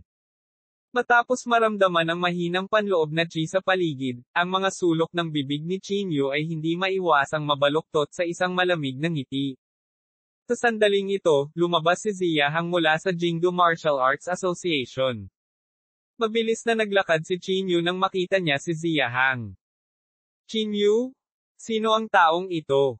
Isang bakas ng gulat ang sumilay sa mukha ni Zia Hang nang makita niya si Zinke sa tabi ni Chinyu. Sumulyap si Chinyu kay Zinke at walang pakialam na sinabi, huwag kang mag-alala, hindi niya ilalabas ang balita. Kabanata 808, Pagtapak sa Lihim na Kaharian. Hinaila ni Zia Hang si Chinyu sa gilid at malamig na sinabi, Chinyu, kahit hindi ko alam ang background niya, hindi ako makapaniwala sa kanya. Kung malaman ng Jingdo Martial Arts Association ang tungkol sa relasyon natin, mas alam mo kaysa sa akin kung ano ang kahihinatnan. Tinapik ni Chinyu ang balikat ni Zia Hang at sinabing may mahinang ngiti, kung sasabihin kong ayos lang, siguradong ayos lang. Huwag kang mag-alala. Bagamat ayaw ni Zia Hang, wala siyang pagpipilian kundi kumilos ngayon. Mabuti na lang at naipadala ko na sila, naisip ni Zia Hang sa sarili. Pagkatapos, tumingin si Zia Hang kay Zinke at malamig na sinabi, pagkatapos mong pumasok, sundin ang mga tagubilin ko. Walang ekspresyong sinabi ni Zinke, alam ko. Matapos masulyapan ang mga salitang ito, kinuha ni Zia Hang sina Chinyu at Zinke at pumasok sa Jingdo Martial Arts Association. Sa gabi, ang Jingdo Martial Arts Association ay sobrang tahimik. Pero normally, may magbabantay dito, pero ngayong gabi, walang tao. Malinaw, may ginawang paghahanda si Zia Hang. Nang makadaan sa lobby, huminto si Zia Hang. Chinyu? Hindi na kita madadala, sabi ni Zia Hang. Tumango si Chinyu at sinabing, okay. Pagkasabi nito ay itinaas ni Zia Hang ang kanyang palad at hinampas ang tuktok ng kanyang ulo. Sa sampal na ito, agad na nahimite si Zia Hang. Napakaingat mo. Nang makita ito, hindi napigilan ni Chinyu na magsalita sa mahinang boses. Ads by Pop Future. Pagkatapos, patuloy na sumulong si Chinyu kasama si Zinke. Ang paglalakbay ay masasabing walang harang. Sa lalong madaling panahon, dumating ang dalawa sa pasukan ng lihim na kaharian. Itinuro ni Chinyu ang kanyang daliri at sinabing, narito na. Bahagyang tumango si Zinke at naglakad pasulong. Itinaas niya ang kanyang palad at dahan daw ang hinanap, na para bang hinahanap niya ang lokasyon ng lihim na kaharian na ito. Hindi nagtagal, huminto ang kanyang palad sa isang lugar sa ere. Pagkatapos, isang sinag ng liwanag ang sumilay mula sa kanyang palad. Sinabi ni Chinyu mula sa gilid, naaalala ko na mayroong isang pangunahing mystic realm dito, nakatumbas ng isang pinto. Para buksan ito, kailangan mo ng spell na katulad ng isang susi, tama ba? Paano mo nabuksan? Tinulyapan ni Zinke si Chinyu at sinabing, hindi mo ba alam na may master ng lockpicking? Hinawakan ni Chinyu ang kanyang baba at bangulong, may katuturan iyon. Pagkatapos, hindi pinansin ni Zinke si Chinyu, at ang liwanag sa kanyang palad ay naging mas maliwanag. Ang mga mata ni Chinyu ay nakatuon kay Zinke, sinusubukang malaman ang isang bagay mula sa kanyang pamamaraan. Sa sandaling ito, iniunat ni Zinke ang kanyang palad, at isang token na kumikislap na may berdeng ilaw ang lumitaw sa kanyang kamay. Hinawakan ni Zinke ang Jade Token at hinampas ito pasulong. Sa isang iglap, kumislap ang sinag ng liwanag sa harapan nilang dalawa. Ang maliwanag na liwanag ay agad na nagpapaliwanag sa madilim na gabi. Buzz! Habang lumiliwanag ang isang sinag ng ilaw, isang pabilog na pasukan ang lumitaw sa harapan nilang dalawa. Nakabukas na, walang ekspresyong sabi ni Zinke. Sumulyap si Chinyu kay Zinke at sinabing, nabuksan mo ang Mystic Realm na ito dahil sa token na iyon sa iyong kamay, tama ba? Bahagyang kumunat ang noo ni Zinke at sinabing, may kinalaman ba ito sa iyo? Ngumiti si Chinyu at sinabi, nagtatanong lang ako. Huwag mag-aksaya ng oras. Pilasan mo at pumasok para iligtas ang mga tao, malamig na sabi ni Zinke. Ads by Pop Future. Natural na hindi palalampasan ni Chinyu ang pagkakataong ito. Itinaas niya ang kanyang mga paa at strode papunta sa Mystic Realm. Hihintayin kita sa labas, malamig na sabi ni Zinke. Si Chinyu ay walang oras para bigyang pansin si Zinke. Ginawa niya ang lahat at ang buong katawan niya ay agad na pumasok sa Mystic Realm. Napakabilis, ibang eksena ang lumitaw sa harap ni Chinyu. Ang mga alon ng siksik na chi, espiritual na enerhiya ay sumalakay sa kanyang mukha. Napatulala si Chinyu sa paligid. Bagamat walang matataas na gusali dito, may mga lunti ang bundok at malinaw na tubig. Kaiba sa Still Forest sa secular na mundo, ang lugar na ito ay parang tunay na kalikasan. Sa hindi kalayuan, may mga katanji tanging gusali at mga gusali ng jade na puno ng kadakilaan. At napuno ng matataas na bundok ang mga mata ni Chinyu. Kung ikukumpara sa Secret Realm ng Hongyi School, ang pangalawang Secret Realm na ito ay maraming beses na mas malakas. Ang lugar na ito ay parang isang mundo, habang ang lihim na kaharian ng Hongyi School ay parang isang lihim na base. Ang Jingdo Martial Arts Association ay talagang kumokontrol sa mga mapagkukunan, sabi ni Chinyu sa mahinang boses. Sinubukan ni Chinyu na ilabas ang kanyang espiritual na pakiramdam para hanapin ang figure ni Yan Rozo. Ngunit ang lugar na ito ay masyadong malaki. Ang paghahanap ng tao ay parang paghahanap ng karayom sa isang dayami. Agad na kumunat ang mga kilay ni Chinyu. Nakalimutan ko talaga ang tungkol dito. Kumunat ang noo ni Chinyu. Habang sumusulong siya, nag-iisip siya ng mga hakbang. Kalimutan mo na, nandito na ako. Kahit na gusto kong tuklasin ang pangalawang lihim na kaharian, mabuti rin ito. Sa isip ni Chinyu. Kaya, si Chinyu ay lumakad sa mundo ng pangalawang lihim na kaharian. Inilabas niya ang kanyang panloob na chi para hanapin ang aura ni Yan Rozo. Ads by Pop Future. Matapos maglakbay ng 12-dosenang milya, sa wakas ay nakita ni Chinyu ang isang lugar na puno ng mga tao. Nakita niya ang isang batang babae na sumasayaw sa tabi ng ilog sa hindi kalayuan. Si Marky Wu talaga. Sinubukan ni Chinyu na maramdaman ang aura ng batang babae at nalaman na ang ordinaryong batang babae na ito ay nasa kaharian ni Marky Wu. Mukhang maraming eksperto ang nagtatago sa Secret Realm na ito. Kumunat ang noo ni Chinyu. Matapos mag-isip sandali, agad siyang humakbang at tinakpan ang ilong at bibig ng dalaga mula sa likuran. Isang malaking puwersa ang agad na kumalat. Sinubukan ng batang babae na pumiglas, ngunit hindi siya makawala. Maging masunurin. Hindi kita sasaktan. Kung hindi, kukunin ko ang buhay mo. Ang malamig na boses ni Chinyu ay umalangaw-ngaw sa kanyang tainga. Napapikit ng mariin ang dalaga. Puno ng takot ang mga mata niya.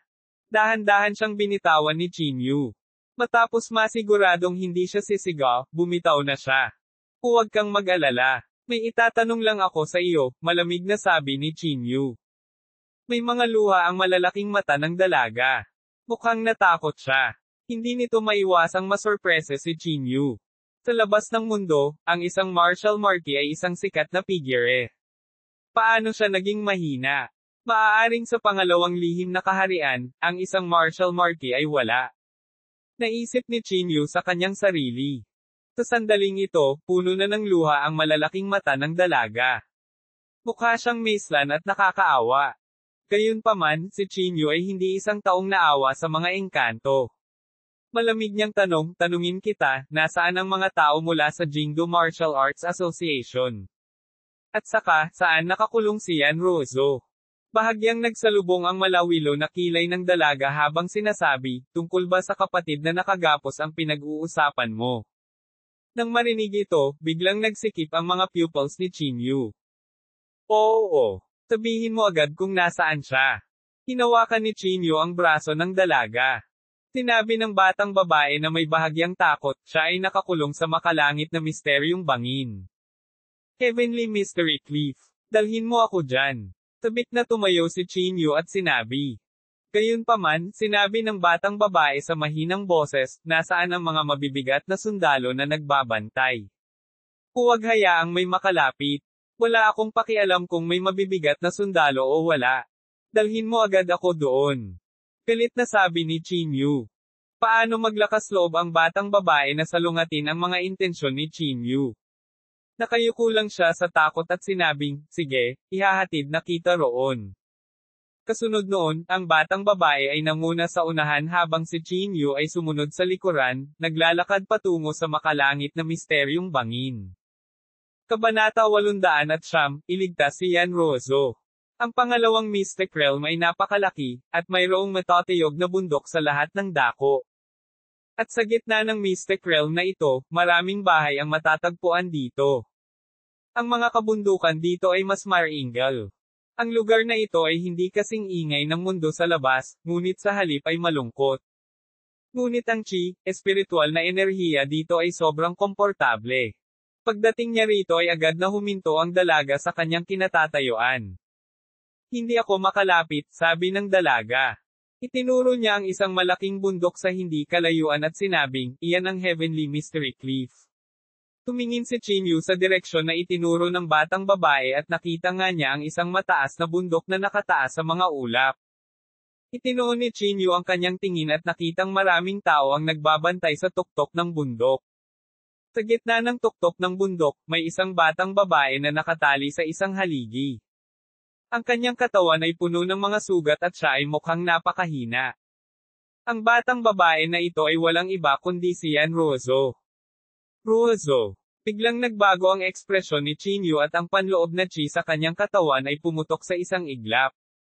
Ads by Pop Future. Mag-ingat ka. Huwag hayaang matuklasan nila tayo at siguradong patay tayo. Nagmamadaling pinigilan ng dalaga si Chinyu. Tilat ang mga mata ni Chinyu habang nakatitig siya sa lugar na iyon. Tinalikuran niya ang dalaga, kinagat ang kanyang mga ngipin at sinabing, gusto kong patayin silang lahat. Patayin silang lahat. Ang layunin ng pagpatay ni Chinyu ay ganap na hindi napigilan sa sandaling ito. Ang kanyang anyo ay sumambulat habang siya ay sumugod patungo sa makalangit na misteryong bangin. Ang mga taong nagbabantay sa Heavenly Mystery Cliff ay mabilis na natuklasan si Chinyu na papalapit sa kanila. Lahat sila ay nasa tuktok ng Martial Marquee Realm at ang kanilang lakas ay hindi maisip. Sa pagharap sa biglaang paglitaw ni Chinyu, lahat ay agad na pumasok sa isang estado ng alerto. Tumigil ka, ano ka ba? Bago pa siya makatapos magsalita, ang gininto ang kamao ni Chinyu ay direktang nabasag ang kanyang ulo. Isang malaking labanan ang malapit ng sumiklab. Ang maraming martial marquises na nagbabantay sa makalangit na misteryong talampas ay sumalakay sa sandaling ito at bumaril patungo kay Chinyu. Gayunpaman, si Chinyu, na kumokontrol sa kapangyarihan ng isang martial saint, ay hindi natatakot sa kanila. Ang kanyang katawan ay natatakpan ng gininto ang liwanag at siya ay tila isang di matatalo na Diyos ng digmaan. Ang kanyang mga pamamaraan ay lubhang walang awa. Sa bawat suntok niya ay sisubog ang ulo ng isang tao. Tila namula ang mga mata ni Chinyu dahil sa pagpatay. Sa loob lang ng 10 minuto, naging ilog na ng dugo ang Sky Mystery Cliff at nagkalat ang mga bangkay sa lupa. Sa isang sandali, ang lahat ay hindi man lang nang ahas na lapitan si Chinyu. Pinandilatan ni Chinyu ang lahat at pinagsabihan, alisin mo ang F*6 sa akin. Ads by Pop Future. Sa isang malakas na dagindong, talagang sinigawan niya ang lahat. Si Chinyu ay humakbang pasulong at direktang dumating sa harap ni Yan Ruozo. Nahihirapang iminulat ni Yan Ruozo ang kanyang mga mata at tumingin kay Chinyu na puno ng dugo.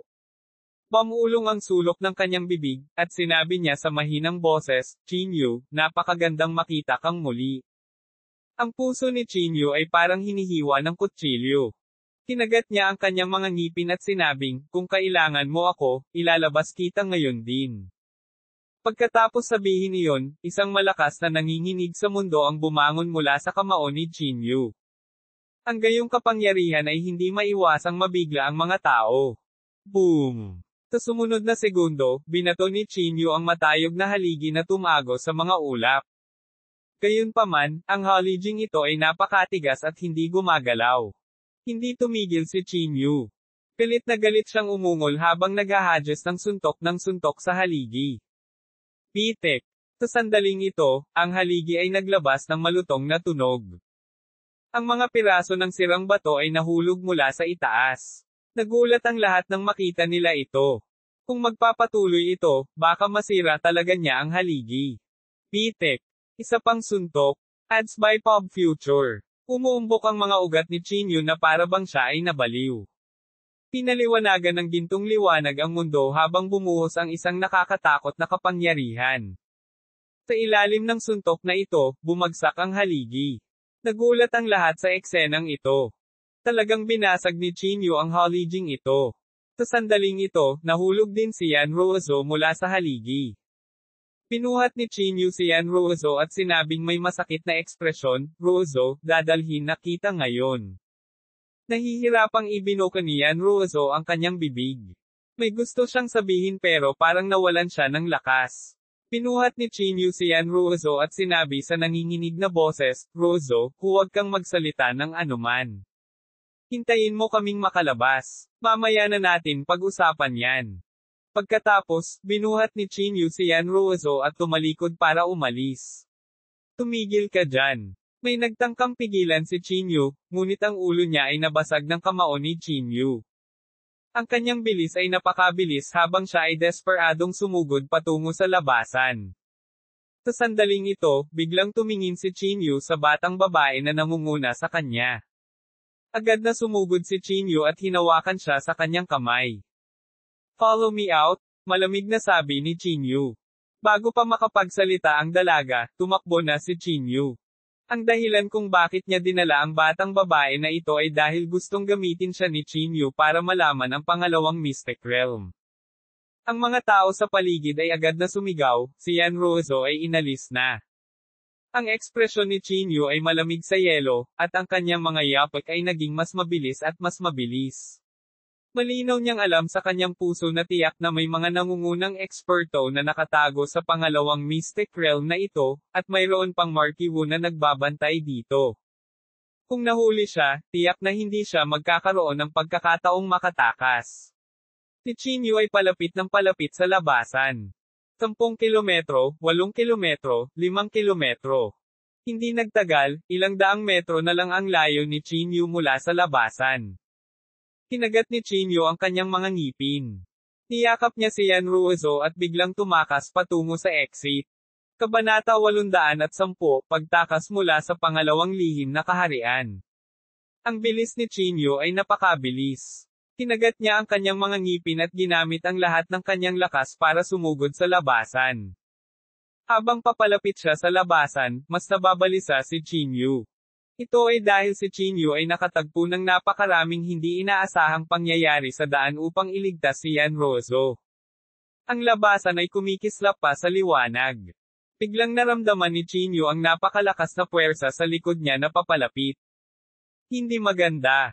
Nagmura si Chinyu sa loob. Agad niyang binilisan ang takbo at kumari pa ng takbo patungo sa labasan. Buzz! Kasabay ng isang ugong, tumunog ang mga tainga ni Chinyu. Sa wakas ay nagmamadaling lumabas ang figure ni Chinyu. Ang panloob na chi sa likod niya ay agad na nawala. Nakatayo si Chinyu sa gilid ng exit, humihingal. Inihagis niya sa gilid ang dalaga. Pagkatapos, ibinaba ni Chinyu ang kanyang ulo at tumingin kay Yanrozo sa kanyang mga braso. Hindi sinasadyang tumulo ang mga luha. Rozo, naligtas na kita sa wakas. Sa sandaling ito, napaluha si Chinyu at humagulgol. Napaluhod siya sa lupa at niyakap ng mahigpit si Yanrozo. Ang lahat ng kanyang emosyon ay ganap na sumabog sa sandaling ito. Chinyu. Iniunat ni Yanrozo ang kanyang malajade na mga daliri at marahang hinawakan ang mukha ni Chinyu. Hinawakan ni Chinyu ang kamay ni Yanrozo at sinabi sa nanginginig na boses, "Rozo, okay lang, ayos lang. Ihahatid na kita ngayon." Isang ngiti ang lumitaw sa mukha ni Yanrozo. Ads by Pop Future. Iniunat niya ang nanginginig niyang kamay na parang gusto niyang hawakan ang ulo ni Pat Chinyu. Gayunpaman, ang matinding sakit ay naging dahilan ng pagkabitin ng kamay ni Yanrozo. Rozo. Nang makita ito, ang puso ni Chinyu ay agad na naramdaman na parang hinihiwa ng kutsilyo. Sa sandaling ito, ang kanyang pagkamuhi sa Jingdo Martial Arts Association ay umabot na sa pinakamataas. Jingdo Martial Arts Association. Kung kailangan mong magdusa, babayaran kita ng 1,000 beses. Ang galit na dagandong ni Chinyu ay kumalat sa buong Jingdo Martial Arts Association. Malamig na sinabi ni Zinke sa gilid, "Umalis muna tayo sa lugar na ito." Napatingin si Chinyu kay Zinke. Huminga siya ng malalim, binuhat si Yanrozo, at lumabas si Strode. "Sumama ka sa akin," malamig na sabi ni Chinyu habang nakatingin sa babaeng inilabas niya mula sa pangalawang lihim na kaharian. Walang lakas ng loob na magsalita ang babae at nakasunod lang sa likod ni Chinyu. Naglakad silang tatlo palabas ng Jingdo Martial Arts Association. Sa sandaling ito, ang panloob na chi ni Yanrozo ay napakahina. Nagmamadaling inilipat ni Chinyu ang chi, espiritual na enerhiya kay Yanrozo. Nakarating na sila sa entrance. Sabay na huminto sina Chinyu at Zinke. Malamig na tiningnan ni Zinke si Chinyu. Ang mga mata ni Chinyu ay naglalaman din ng layuning pumatay. "Chinyu? Gusto namin siyang ilayo," malamig na sabi ni Zinke. Pinaikit ni Chinyu ang kanyang mga mata at sinabing, "Ang sekta ng Hongyi ay talagang hindi mapagkakatiwalaan." Gumisi si Zinke at sinabing, "Huli na para malaman mo ngayon." Too late. Ang ekspresyon ni Chinyu ay malamig. "Sa tingin mo ba wala akong alam sa mga pukana at pukana mo?" Sabihin sa mga nagtatago sa dilim na lumabas, malamig na sabi ni Chinyu. Nagtaas ng kilay si Zinke at agad na tumawa ng malakas, "Sige." Ads by Pop Future. Habang bumababa ang kanyang boses, ilang figure ang agad na lumabas mula sa dilim. Ang mga taong ito ay nasa tuktok ng Martial Marquee Realm, at walang kakulangan ng makapangyarihang pag-iral sa kanila. Kahit si Chinyu ay hindi makita ang kanyang lakas. At ang taong ito ang pinuno ng operasyong ito. Half-step Martial Saint. Mukhang nahulaan ni Chinyu ang kanyang cultivation. Sa kasalukuyan, ang tanging taong hindi mahulaan ni Chinyu ay isang half-step Martial Saint. Elder Shen. Lumakad si Zinke at binati siya. Ibinaling ng lalaking tinatawag na Elder Shen ang kanyang mga mata para tingnan si Chinyu. Sinabi niya ng walang pakialam, "Chinyu, ang aming Hong Clan ay palaging mataas ang tingin sa iyo at mataas din ang tingin namin kay Yanrozo. Alam ko ang relasyon ninyo ni Yanrozo. Bakit hindi mo ako iwan sa Fire Country at magtungo sa Hong Clan? Ano sa tingin mo?" Malamig na tumawa si Chinyu at nagsabi, "Bullsh**T, sa tingin mo posible ba iyon?" Hindi nagalit si Elder Shen. Inilagay niya ang kanyang mga kamay sa likod niya at sinabing may mahinang ngiti, "Chinyu, sa tingin mo ba may pagpipilian ka pa?" Malamig na sinabi ni Zinke, "Ito ang elder ng ating Hongyi sect, si Shen Yichen. Ang swerte mo at inimbitahan ka ni Kuya Shen." Malamig na tiningnan ni Chinyu si Shen Yichen at nakangising sinabi, "Natatakot akong hindi ako mapipigilan ng isang half-step Martial Saint." Habang nagsasalita siya, ang panloob na chi ni Chinyu ay sumabog. Sa normal na mga pangyayari, hindi makakaganti si Chinyu sa harap ng isang half-step Martial Saint. Gayunpaman, si Chinyu, na nagtataglay ng kapangyarihan ng isang Martial Saint, ay hindi natatakot sa isang half-step Martial Saint. Matapos maramdaman ang panloob na chi ni Chinyu, bahagyang nagbago ang ekspresyon ni Shen Yichen. Hindi niya maiwasang mapabuntong hininga, Chinyu, talent mo talaga. Nagdadalawang isip talaga akong patayin ka. Pero kung hindi ka na matauhan, mapapatay lang kita. Masyado kang kalokohan. Wala akong ganoon karaming oras para makipag-usap sa iyo nang walang kaparerekon. Malamig na sabi ni Chinyu. Ads by Pop Future. Hindi na nagsalita pa si Shen Yichen. Agad na lumiwanag ang kanyang palad na may mga tuldok ng liwanag at durog patungo kay Chinyu. Ang ekspresyon ni Chinyu ay malamig sa yelo. Ang tumugon sa kanya ay isang hindi mapapantayang mabangis na gintong kamao. Ang lakas sa kamao ay sumabog sa isang iglap. Ang ningning na pinalapot ni Shen Yichen ay direktang nadurog. Deng deng deng. Sa ilalim ng napakalaking puwersang ito, sunod-sunod na umatras si Shen Yichen. Baka sa mukha niya ang pagkagulat. Paano ito posible? Pulong ni Shen Yichen sa mahinang boses. Kahit na may kapangyarihan siyang martial saint, imposibleng siya ang kakampi ko. Elder Shen? Hindi tayo maaaring mag-aksaya ng maraming oras, paalala ni Xingke.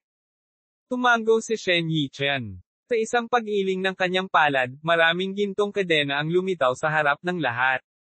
Chinyu, hindi kita kayang patayin pansamantala. Ibabalik kita at aalagaan kita ng dahan-dahan. Malamig na sabi ni Shen Yichen.